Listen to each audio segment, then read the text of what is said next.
বিহু বিনন্দিয়া ঝুমুৰ বিনন্দিনীৰ পিছত সৰু সজাইৰ বাকৰি পুনৰ বিশ্ব দৰবাৰত উজ্বলি উঠিব 17 জানুৱাৰীৰ দিনটোত। 17 জানুৱাৰী শিল্পী দিৱসৰ দিনটোতে পৰিৱেশন হ'ব বড়ো জনগোষ্ঠীয় নৃত্য বাগৰুম্বা আৰু তাৰ পূৰ্বে প্ৰস্তুতিৰ বুজ লৈছে বিভাগীয় মন্ত্ৰী বিমল বৰা ডাঙৰীয়াই। লগতে ৰাতিপুৱাৰ ভাগতে সংগ দিছিলে মুখ্যমন্ত্ৰীগৰাকীয়ে আৰু এই মুহূৰ্তত বিমল বৰা ডাঙৰীয়াই উপস্থিতিত নিজে তৎপৰ কৰিছে যে ক'ত কেনেধৰণৰ কি ব্যৱস্থা কৰা হ'ব সেই সকলো তেখেতে বুজ লৈছে।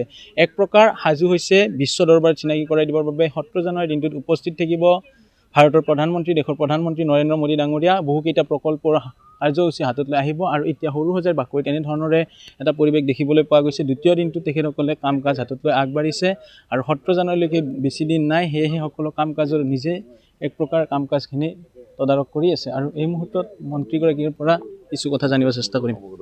কলাকুশলী শিল্পীসকলৰ সৈতে ইতিমধ্যে আপোনালোকৰ বৈঠক হৈ গৈছে প্ৰাৰম্ভিক পৰ্যায়ত। হয়, বড়ো সমাজৰ যিসমূহ সাংস্কৃতিক ক্ষেত্ৰখনৰ লগত জড়িত হৈ থকা যিসমূহ দল সংগঠন আছে, আপচু বড়ো সাহিত্য সভাৰ পৰা আৰম্ভ কৰি সকলোবিলাকৰ লগতে আমি কেইবালানিও পূৰ্বতে আলোচনা কৰি আছোঁ।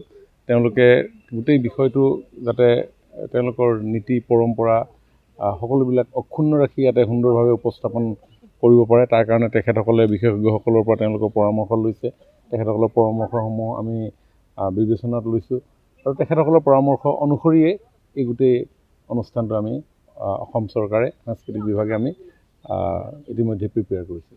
ইয়াৰ পূৰ্বে বিহু, তাৰপাছত ঝুমুৰ বিনন্দিনী আৰু এইবাৰ যিহেতু বাগৰুম্বা, আগৰ শিল্পীসকলক যিসকলে অংশগ্ৰহণ কৰিছিল তেওঁলোকক আৰ্থিক অনুদান দিয়া হৈছিলে, তেওঁলোকৰ এটা মানপত্ৰ স্বীকৃতি হিচাপে দিয়া গৈছিলে। এইবাৰো সেই একেই পৰ্যায়ত একেধৰণেই হ'ব ব্যৱস্থাপনাসমূহ। সময় আগবাঢ়ি গৈ থাককচোন, আমিতো আজি প্ৰথম আৰম্ভ কৰিছোঁ, ৰাইজক প্ৰথম জনাইছোঁ। গতিকে নিশ্চিতভাৱে শিল্পী আমাৰ সকলোৰে কাৰণে আদৰৰ, শিল্পী সত্তা সকলোৰে নাথাকে।